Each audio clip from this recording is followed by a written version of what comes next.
Lo strumento è scordato. Lo strumento? Quale strumento? La corda civile. E già, perché dovete sapere che noi, tutti quanti, abbiamo qua in mezzo alla fronte come 3 corde di orologio. La seria, la civile e la pazza. La corda civile sta qua, in mezzo alla fronte. Ci mangeremmo tutti quanti come tanti cani, ma non lo possiamo fare.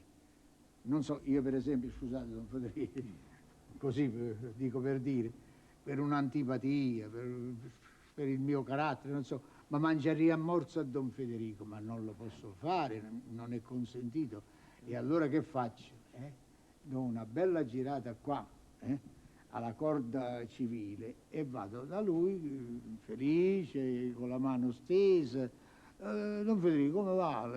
Gli affari vanno bene, la famiglia come sta? Ma può succedere che fra me e Don Federico nasce un equivoco, una parola capita male, allora io che cosa ho il dovere di fare? Devo dare prima una bella girata qua alla corda seria per andare da lui, per parlare seriamente a 4 occhi e rimettere in 4 e 4/8 i rapporti di una volta e sistemarli.